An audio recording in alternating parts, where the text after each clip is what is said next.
नट सम्राट करने के बाद एक कोई फ़िल्म चुननी है अगर करनी है, क्योंकि एक बहुत ही इमोशनली पूरी ऐसे पैक्ड फिल्म थी वो नट सम्राट, जो जिस तरह का किरदार था।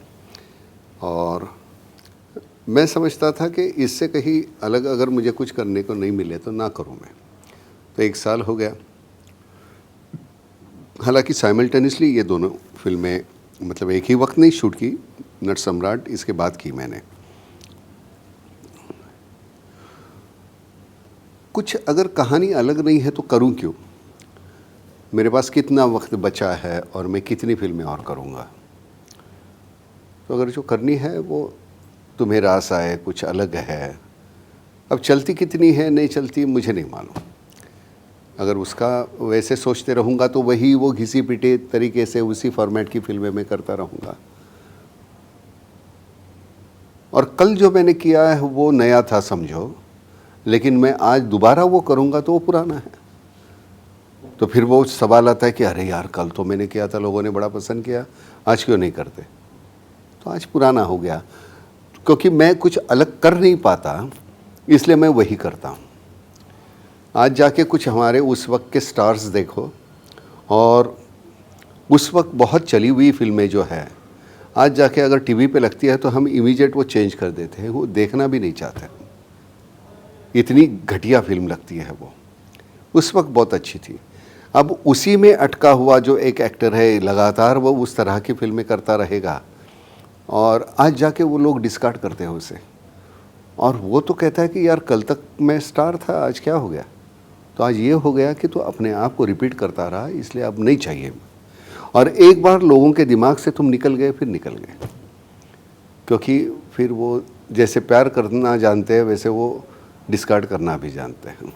तो मुझसे लगता है कि लगातार तुमको कुछ अलग तरीके से कुछ करना होगा, अलग सिरे से करना होगा। रही बात वो धंधा कितना करती है नहीं करती है, मुझे नहीं मालूम।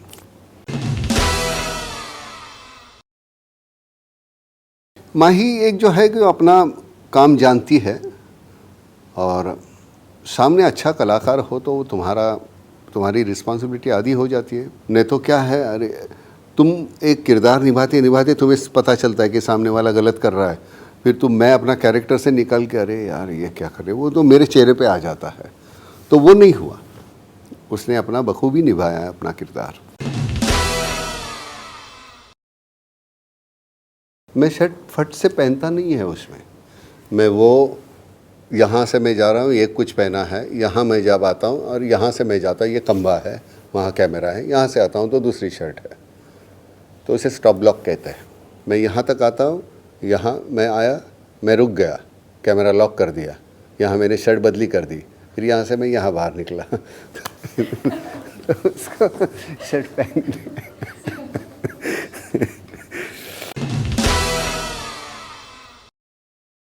राशिद इकबाल करके जो डायलॉग राइटर है, बहुत ही बेहतरीन डायलॉग लिखे हैं। सुधांशु ने डायरेक्ट बहुत अच्छी की है। अब रही बात अब लोगों को कैसे लगती है, लोग देख लेंगे। मैं ये कभी नहीं कहता आप देखो आपको अच्छी लगेगी, मैंने बहुत अलग तरीके से, कुछ नहीं। अब देखो अच्छी है तो चलेगी, बुरी है तो नहीं चलेगी, लेकिन जो प्रोसेस है वो मेरी होती है। उसमें वो उसका सक्सेस और फेलियर मैं अकेला उसके लिए निर्भर नहीं हूँ, कारण नहीं हूँ मैं उसका। पूरा क्रेडिट जो है वो सभी को जाता है, फेल होती है तो भी और चलती है तो भी। नहीं, उन्होंने बाकायदा मुझे पूछा कि आपने पहले शेर खान में भी वो आपकी आवाज़ दी थी, ये भी आप ही कीजिए, तो मैंने कर दिया। बड़ा अच्छा लगता है। जो बच्चे मुझसे दूर भागते थे, मेरे पास आते नहीं थे, डरते थे मुझसे, छोटे छोटे बच्चे कॉलोनी के, अभी आके शर्ट खींचते फिरते गले लगते हैं, तो अच्छा लगता है, एक ज़रिया बन जाता है। नहीं तो मेरी वैसे सभी फिल्में जो है वो थोड़े कैरेक्टर थोड़े से डरावने हैं।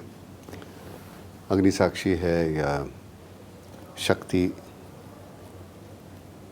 तो ज़्यादा कोई आता नहीं है, बॉडीगार्ड की मुझे ज़रूरत नहीं पड़ती, क्योंकि नज़दीक कोई आता नहीं कि मालूम नहीं ये क्या करेगा। हालांकि वो कैरेक्टर्स की वजह से है, मैं वैसा हूँ नहीं है। आजमाना है तो आजमा लो यार, मुझे मालूम नहीं मैं वैसे हूँ नहीं हूँ।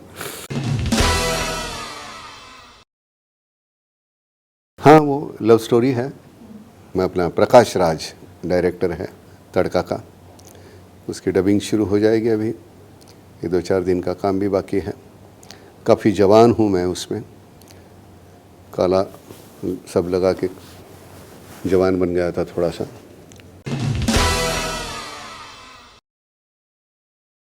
सच बोलने की आदत है, तो आज सच बोल दिया तो पार्टी से निकाला जाऊंगा, फिर दूसरी पार्टी, फिर कल वहाँ से निकाला जाऊंगा, तो 1 महीने में सब पार्टियाँ ख़त्म हो जाएगी, फिर मैं अकेला हो जाऊंगा। तो उससे बेहतर है कि अकेला हूँ, अकेला रहूँ। जिस दिन किसी पार्टी के हो जाते हो तो तुम हक गंवाते हो। तुम्हारे पार्टी का कोई बंदा है वो गलत कुछ करता है तो तुम कह नहीं सकते, और चुप रहना हमें आता नहीं। तो और वो जगह नहीं है, वो जगह नहीं है। पॉलिटिक्स में जाके तुम जो चाहोगे वो कर नहीं पाओगे, तुमको हमेशा वो दबाया जाएगा और तुमको, और हमारे जैसे तो रह नहीं सकते, वो बाहर रहेंगे तो ही अच्छा है। कुछ बातें तुम अपोजिशन में रह के ही कर सकते हो। अच्छी बात हो गई तो तुम बोलो कि अच्छी बात है, लेकिन गलत है तो बोल दो कि गलत है। हमारे यहाँ प्रॉब्लम ये है कि तू चुप रहती है, या हमारे कैमरामैन चुप रहते हैं, ये है, हमारे देखने वाले भी चुप रहते हैं, और जो करने वाले हैं वो कुछ भी करते रहते हैं। तो गलती हमारी है कि हम चुप रहते हैं। हमें वो वोट देने के बाद हम सोचते हैं कि 5 साल तक हम कुछ नहीं कर सकते, ऐसे नहीं है। वोट देने के बाद मैंने जब तुम्हें चुना है तो तुम्हारी जिम्मेदारी बनती है, जिसके लिए मैंने तुम्हें वोट दिया वो काम करो। अगर तुम काम नहीं करती तो हमको जाके तुमको तुम्हारी गिरेबान पकड़नी चाहिए। कल तक तो तू झोपड़पट्टी में रहती थी, चुन के दिया, 1 साल में तुम्हारे पास 100 करोड़ कहाँ से आए? ये सवाल हम क्यों नहीं करते? तो गलती उनकी नहीं है, गलती हमारी है, और हम जैसे है वैसी सरकार हमको मिलेगी।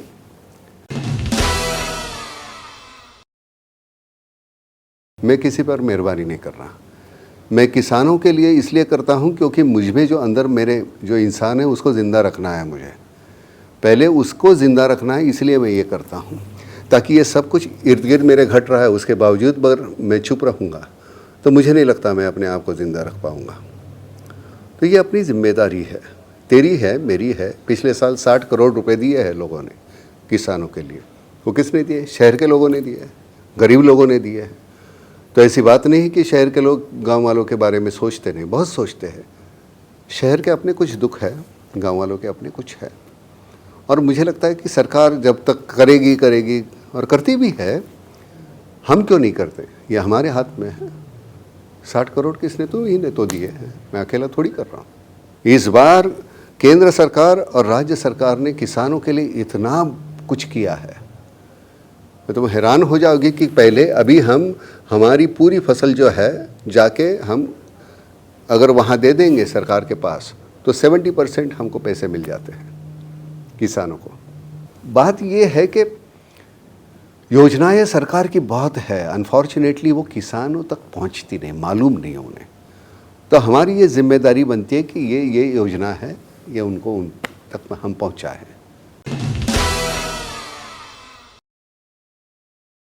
अभी फ़िलहाल तो नहीं है, करूँगा अभी। एक दूसरी बहुत अच्छी नॉवेल नहीं कहूँगा, ट्रू स्टोरी है, नरेंद्र जाधव, जो उनके पिताजी के बारे में उन्होंने लिखा है। नरेंद्र जाधव IAS ऑफिसर है, उनके 4 भाई IAS ऑफिसर हैं, और उनके पिताजी एक बिल्कुल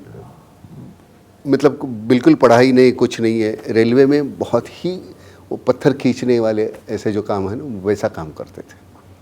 लेकिन उनका एक था कि पढ़ाई करो। वो मैं समाज मानता नहीं, मैं दलित, ब्राह्मण, मराठा, हिंदू, मुसलमान मैं मानता नहीं, लेकिन वो कहने के लिए दलित समाज के थे, और उनका कहना एक ही है, बाबा साहब ने ये कहा है, पहले सीखो, फिर संगठित होना, और फिर लड़ना। अकेले लड़ नहीं सकते, जाहिल रहोगे तो लड़ नहीं सकोगे क्योंकि तुम्हें दिमाग नहीं। तो पहले सीखो, संगठित होना, फिर लड़ना। और उस हिसाब से उन्होंने अपने बच्चों को कि नंबर 1 चाहिए, गुंडा बनना है तो भी एकदम 1 नंबर का गुंडा बनने का, ऐसा परचुटन गुंडा नहीं बनने का। उस बाप की कहानी है, आमचा बाप आणि आम्ही। तो शायद मैं वो करूँगा।